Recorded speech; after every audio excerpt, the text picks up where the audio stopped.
आप देख रहे हैं global India TV. Shri Gaur Malvi Brahmin Samaj द्वारा अक्षय तृतीया और परशुराम जयंती के अवसर पर बुधवार को 27 बाटुकों का यज्ञोपवीत जनेऊ संस्कार करवाया गया।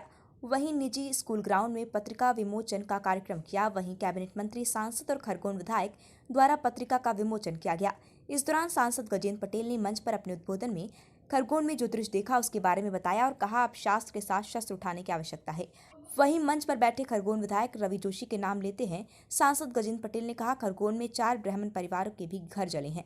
क्या है, सिर्फ व्यवहार और ज्ञान की बात ही करेंगे? क्या मेरे बयानों को लेकर बोला जाता है? मेरे बयान को लेकर मुझे कोई अतिशयोक्ति नहीं है। ग्लोबल इंडिया टीवी के लिए बड़वानी से जिला ब्यूरो सुरेंद्र मा की खास रिपोर्ट। किस प्रकार से धर्म संस्कृति का परिपालन करने वाले ये सनातन धर्म जो हिंदू धर्म के नाम से पहचाना जाता है, इसको तोड़ने के लिए किस प्रकार का षड्यंत्र इस हिंदुस्तान में रचा जा रहा है और उसकी जानकारी आप सबको है। और आने वाले कुछ पूर्व के दिनों में हम सब ने इसको देखा है।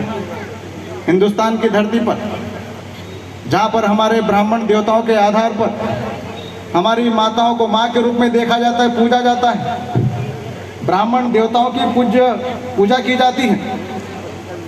परंतु अभी कुछ दिन पहले खरगोन की भूमि पर हमने जो दृश्य देखा, उस दृश्य को हमने आज याद करना चाहिए कि हम ज्ञान की बात तो करते हैं, परंतु शस्त्र उठाने की आवश्यकता हमें है।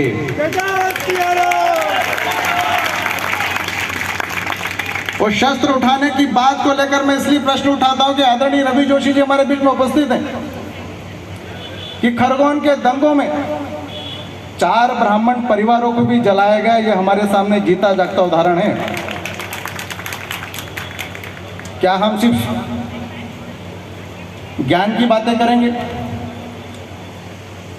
क्या हम सिर्फ व्यवहार की बात करेंगे?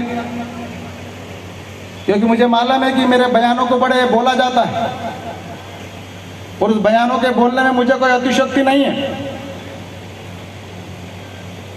क्योंकि इस बड़वानी की भूमि में एक बात और मैं कहना चाहता हूं, आदरणीय केटी मंडलोई जी भी यहाँ पर उपस्थित हैं। हमारे कई पूर्व के ब्राह्मण समाज के वरिष्ठगण भी यहाँ बैठे हुए हैं। मेरे पूज्य पिताजी का भी बाल्यकाल और राजनीति का काल ब्राह्मण समाज के बीच में बीता है। स्वर्गीय उमराव सिंह जी का भी जीवन ब्राह्मण परिवारों के बीच में बीता है और उन्होंने भी अगर काम किया तो धर्म की रक्षा के लिए काम किया है। ये सभी ब्राह्मण समाज के लोग जानते हैं।